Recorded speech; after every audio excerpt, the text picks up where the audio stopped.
Hello बच्चों, AD24 unique academy में आप सबका स्वागत है। बच्चों, हम पहले वीडियो में कविता का भावार्थ और शब्दार्थ दोनों पढ़ चुके हैं और अब हम इसके प्रश्नोत्तर करेंगे। बच्चों, ये एक कवि परिचय है जिसके बारे में मैं पहले आपको बता चुकी हूँ और आप लोग फिर पढ़ना चाहो तो इसको एक बार वापस से इसको पढ़ सकते हो। आज हम इसके प्रश्नोत्तर करेंगे। नीचे दिए गए प्रश्नों का सटीक उत्तर कौन सा है? सामने तारा बनाए। हिंद महासागर के लिए कविता में कौन सा शब्द आया है? तो बच्चों, आपको ये 4 ऑप्शन दिए गए हैं, इसमें से जो सही है उस पे आपको स्टार बनाना है, यानी तारा बनाना है। तो इसमें हिंद महासागर के लिए इस कविता में कौन सा शब्द आया था? सिंधु। तो हम सिंधु पे ये तारा बना देंगे।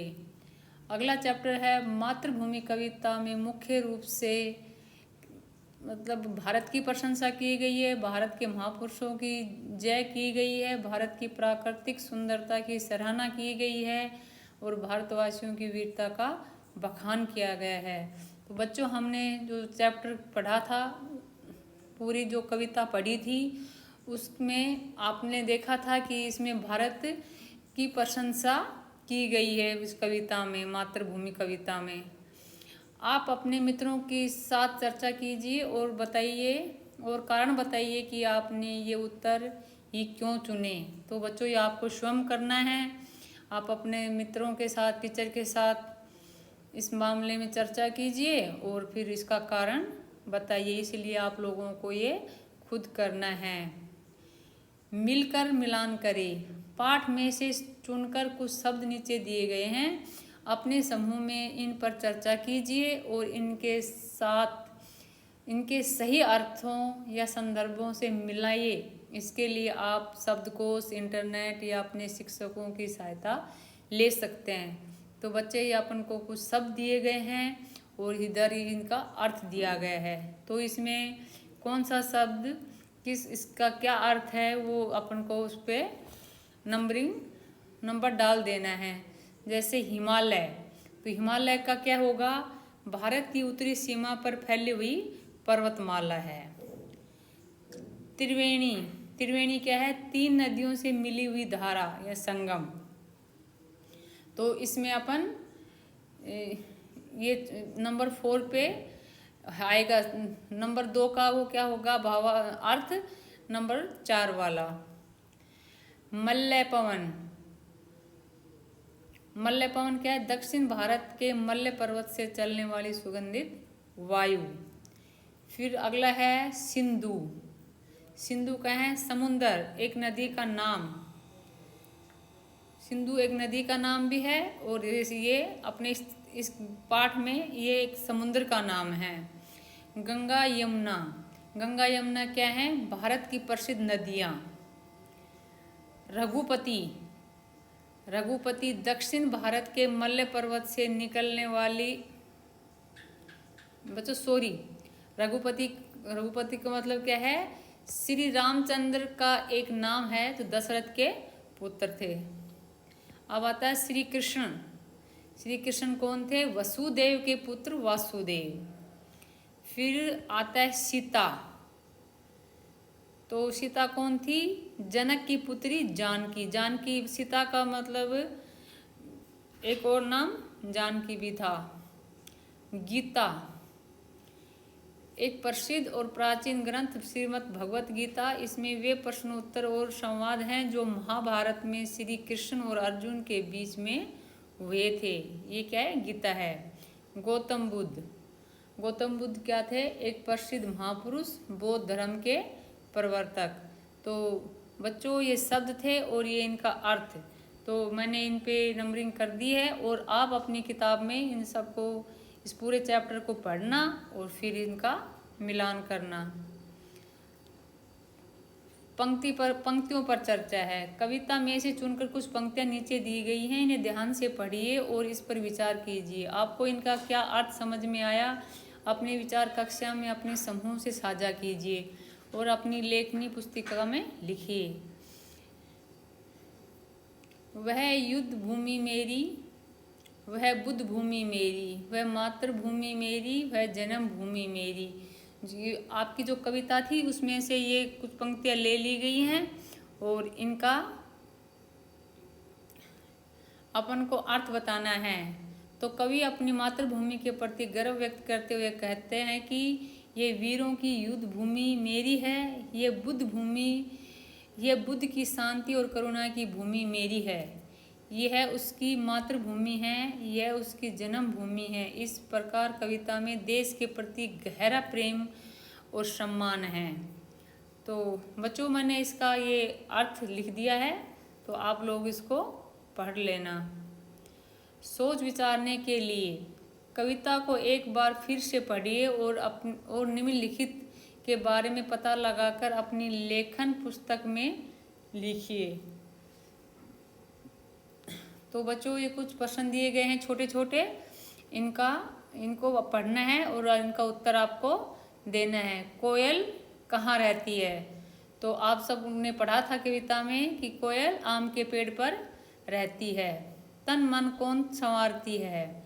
जो मल्य पर्वत से आने वाली मल्य पवन थी वो तन मन को संवारती है, क्योंकि वो बहुत ही अच्छी और ठंडी ठंडी हवा होती, शुद्ध हवा और ठंडी हवा होती है।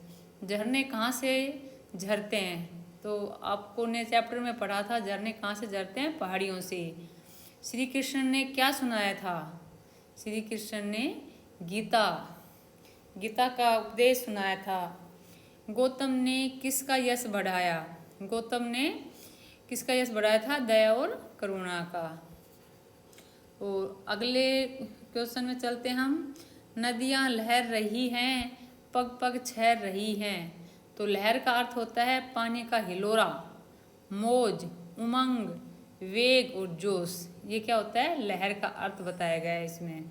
छहर का क्या अर्थ होता है? बिखरना, छितरना, छिटकना और फैलना। इसका किसका अर्थ है? ये छहर का। कविता को पढ़कर पता लगाइए और लिखिए कहाँ कहाँ छटा छहर रही है। तो इसका उत्तर क्या होगा बच्चों? जो हमने पाठ पढ़ा था उसके हिसाब से भारतवर्ष के हर कदम भूमि पर छटा छहर रही है। अगला प्रश्न है किसका पानी लहर रहा है? तो किसका पानी लहर रहा है? गंगा यमुना का पानी लहर रहा है। और अब अपन आगे चलते हैं। आगे लिखा है कविता की रचना। गंगा यमुना त्रिवेणी नदियाँ लहर रही है।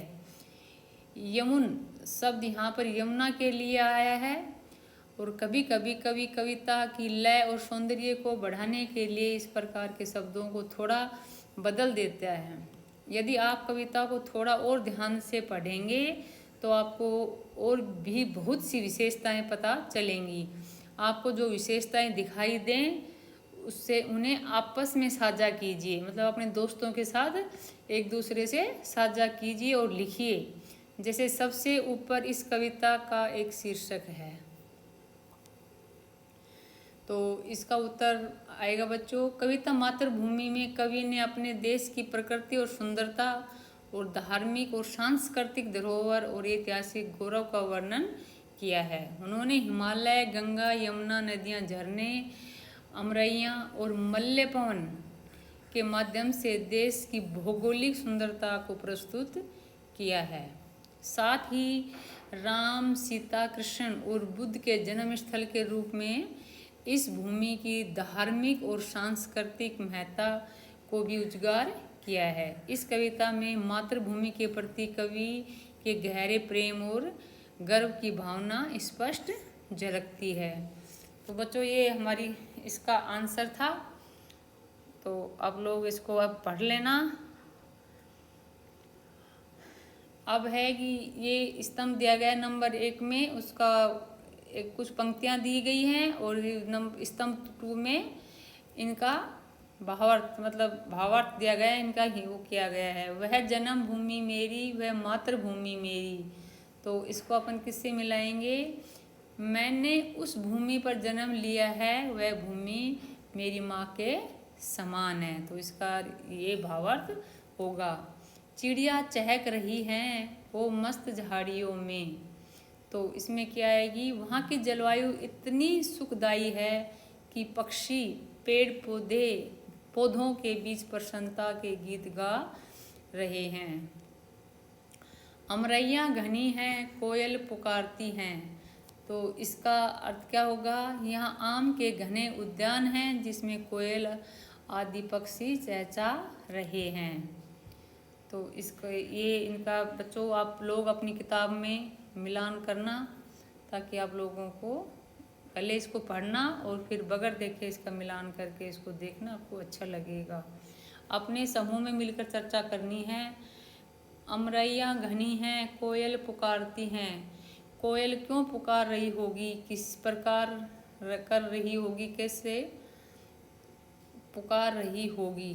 तो इसमें क्या आएगा बच्चों, देखो, कोयल अपनी पुकार को से अन्य कोयलों को बुला रही होगी, विशेषकर अपनी संभावित साथी को।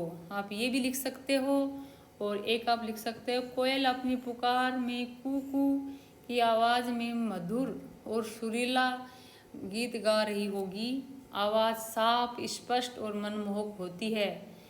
कोयल की आवाज़ है वो साफ होती है, स्पष्ट होती है और मनमोहक, मन को मोहने वाली होती है, जो दूर दूर तक सुनाई देती है और सुनने वालों को आकर्षित करती है।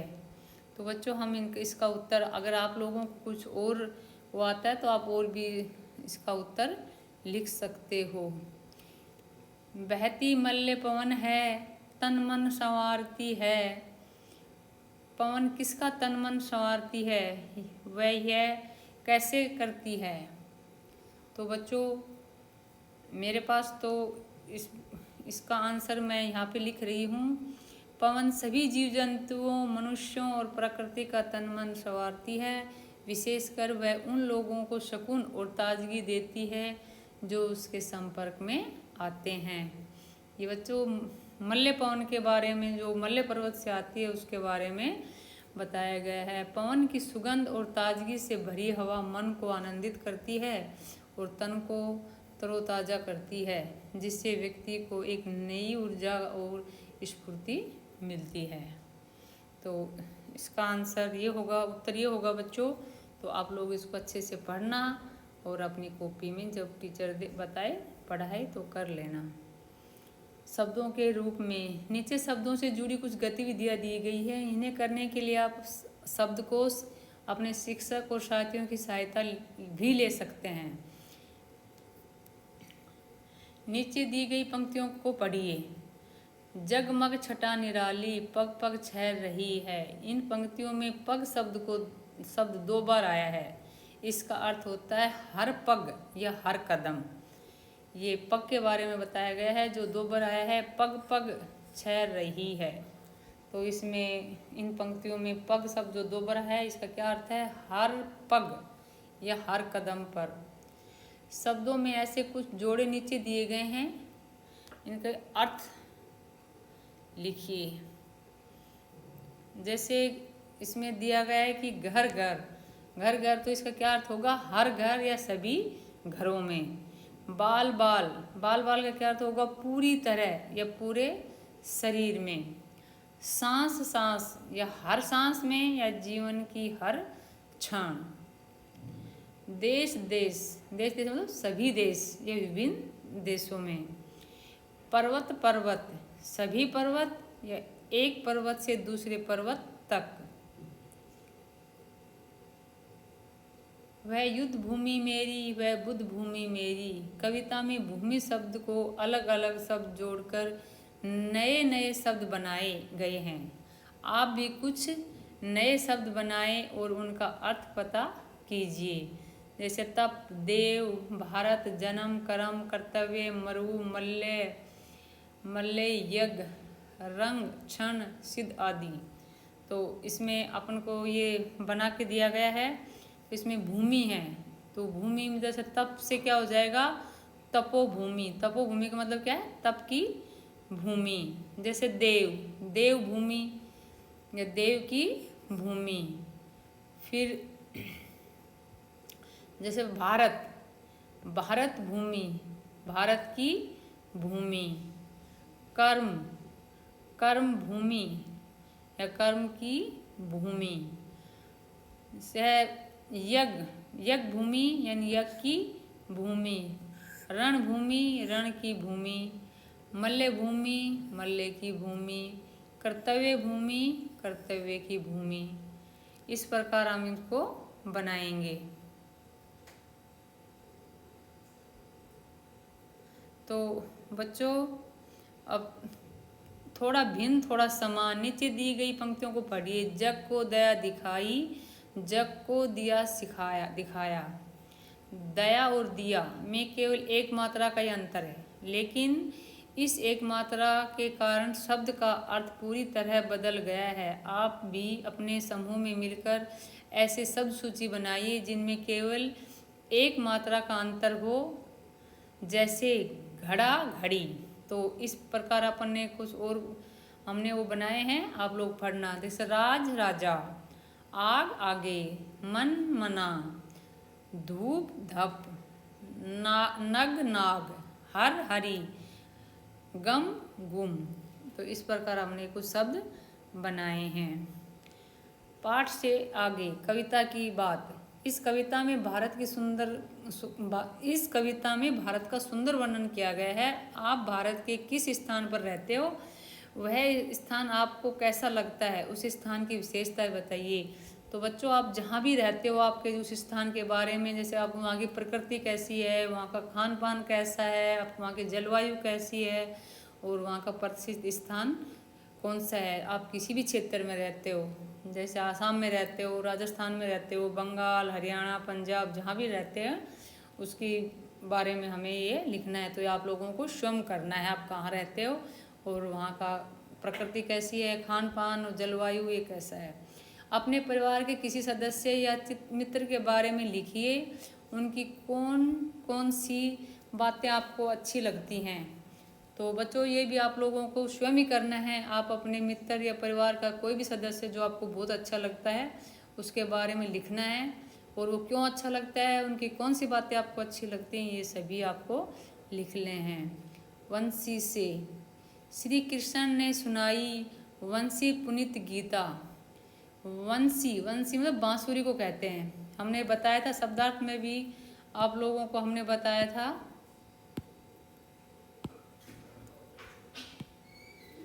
कि वंशी बांसुरी को कहते हैं। यह मुंह से फूंक कर बजाए जाने वाला एक वाद यानी बाजा है। नीचे फूंक कर बजाए जाने वाले कुछ वाद्यों के चित्र दिए गए हैं। इनके नाम शब्द जाल से खोजिए और सही चित्र के नीचे लिखिए। तो बच्चों आपको ये कुछ वाद्य यंत्र हैं, उनके नाम दिए गए हैं, उनको सही नाम बनाकर नीचे आपको ये दे रखा है, ये बता रखे ये कौन कौन से अंतर है। तो उसको ऊपर जो टेबल बनाई हुई ना, इसको देख के अपन को ये बनाने हैं। जैसे ये दे रखा है ए, तो ऐसे क्या बन जाएगा, अलगोझा। तो ये देखो ये बन गया, देखो ये एल गोझा। तो ऐसे बनाना है। ये क्या है, बीन। ये क्या है, बांसुरी, शिंगी, सहनाई, नाद स्वरम, बंकोरा और शंख। तो ये इस टेबल से देख कर अपन को ये सारा करना है। ये बात है बच्चों। तो अब आगे देखते हैं अपन। तो इसी प्रकार ये दिए गए हैं। देखो ये क्रम संख्या दे रखी है इनकी, ये अक्षर दे रखे हैं और इनके शब्द बनाने हैं। जैसे ये दे रखा है सम है गर, तो ये जैसे ये क्या बन गया, महासागर। ऐसे ही हमलय से क्या बना देंगे अपन, हिमालय। जैसे ये गग है तो क्या हो जाएगा, गंगा। भतर का क्या हो जाएगा, भारत। और लक है, इससे क्या बनाएंगे अपन, कोयल। और वनप में मतलब पवन। तो इसमें कुछ मात्राएं और ये अपन लगा सकते हैं। देखिए इसमें लिखा है, आज हम आपके लिए एक अनोखी पहेली लाए हैं। जो नीचे कुछ अक्षर दिए गए हैं, आप उन्हें मिलाकर कोई सार्थक शब्द बनाएं। अक्षरों को आगे पीछे किया जा सकता है, यानी उनका क्रम बदला जा सकता है। आप अपने मन से किसी भी अक्षर के साथ कोई मात्रा भी लगा सकते हैं। पहला शब्द हमने आपके लिए पहले ही बना दिया है। तो बच्चों जिन्होंने ये बताया है कि आप अपने हिसाब से इसमें कोई मात्रा भी लगा सकते हैं, कोई भी अक्षर को आगे पीछे कर सकते हैं। जैसे इसने सम है गर से क्या बना दिया, महासागर।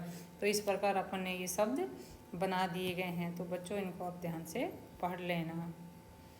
और लास्ट में अपना ये आता है, आप अपने विद्यालय में वंदे मातरम गाते होंगे। वंदे मातरम बंकिम चंद्र चट्टोपाध्याय द्वारा रचा गया है। यह गीत स्वतंत्रता की लड़ाई के लोगों के लिए प्रेरणा का स्रोत था। भारत में इसका स्थान जन गण मन के समान है। क्या आप इसका अर्थ समझते हैं? आइए आज हम पहले इसका अर्थ समझ लेते हैं और फिर समूह में इसकी चर्चा करेंगे। तो बच्चों आप लोगों को पता है वंदे मातरम जो हमारा गीत है, इसे किसने लिखा था? बंकिम चंद्र चट्टोपाध्याय द्वारा रचा गया था। तो ये वंदे मातरम और ये इसका भावार्थ इन पंक्तियों का, वंदे मातरम। तो इसमें आएगा, हे माता मैं तुम्हें प्रणाम करता हूँ। सुजलाम सुफलाम, तुम जल से भरी हुई हो और फलों से परिपूर्ण हो। मल्लज शीतलाम, तुम्हें मल्ल से आती हुई पवन शीतलता प्रदान करती है। सस्य श्यामलम मातरम, तुम अपने अन्न से खेतों से परिपूर्ण वंदनीय माता हो। वंदे मातरम, हे माँ मैं तुम्हें प्रणाम करता हूँ। शुभ ज्योत्सना पुलकित यामिनी, जिसकी रमणीय रात्रि को चंद्रमा का प्रकाश शोभ्यमान करता है। फुल कुसुमित द्रुमदल शोभनीम सुहासिनीम शुभधुरम भाषणीम, सदैव हंसने वाली मधुर भाषा बोलने वाली। सुखदाम वरदाम मातरम, वंदे मातरम वंदे मातरम। सुख देने वाली, वरदान देने वाली माँ मैं तुम्हें प्रणाम करता हूँ। तो बच्चों ये इस पाठ के आपके प्रश्न उत्तर सभी हमने पूरे किए। और आपको अब हम अगला पाठ शुरू करेंगे। अगर आपको कुछ भी इस पाठ में समझ में नहीं आया हो तो आप कमेंट में मेरे को भेज सकते हो। और बच्चों ये वीडियो थोड़ा मैं इसीलिए छोटे करके डालती हूँ ताकि आप लोगों का ज़्यादा समय बर्बाद ना हो। तो आपको वीडियो अच्छा लगा हो तो वीडियो को लाइक करें, वीडियो को शेयर करें और चैनल को सब्सक्राइब करना ना भूलें। जय हिंद।